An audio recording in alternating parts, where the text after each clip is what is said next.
खास करून आपल्या मुंबई आणि पुण्यामध्ये ज्या प्रकारचं वातावरण चालू आहे, कारण ज्या प्रकारे भारून लोंढे इथे येऊन आदळत आहेत आणि इथल्या आपल्या स्थानिकांचा, आपल्या मराठी माणसांचा हक्क घेत आहेत.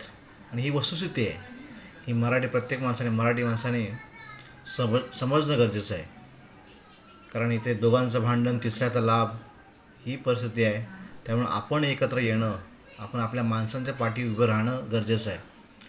कारण तुम्ही पाहाल तर असंख्य राज्यामध्ये निवडणुका झाल्यात, निवडणुका होतात. गुजरात म्हणा, UP बिहार म्हणा, तामिळनाडू म्हणा, तामिळनाडूच्या ह्याच्यामध्ये मागा. तर अशा राज्यामध्ये तुम्हाला कधीच आपला मराठी नगरसेवक, तिथला मराठी आमदार, मराठी खासदार असं तिकडे कधीच पाहायला मिळत नाही. पण आवर्जून आपल्याला ही गोष्ट महाराष्ट्रामध्ये आवर्जून पाहायला मिळते.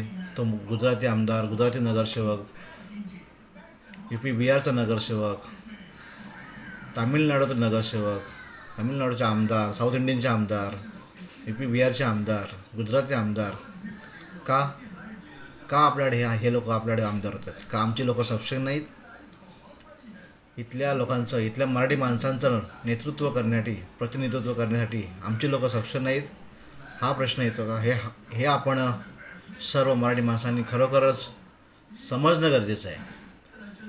तुमचा पक्ष कोणताही असो, पण आजच्या घडीला मराठी माणसासाठी कोण उभा आहे आणि कोणाच्या बाजूने उभा आहे, कोण आपलं अस्तित्व कायम आपल्या धाडधाकट ठेवणार आहेत, आपल्या ह्या अस्मितेला कोण तडा जाऊन देणार नाही, अशा लोकांना तुम्ही मतदान करा. अशा लोकांच्या पाठी उभे राहा. आणि खास करून आपल्या मराठी माणसांच्या पाठीशी उभी राहा. हेच मी सांगेन.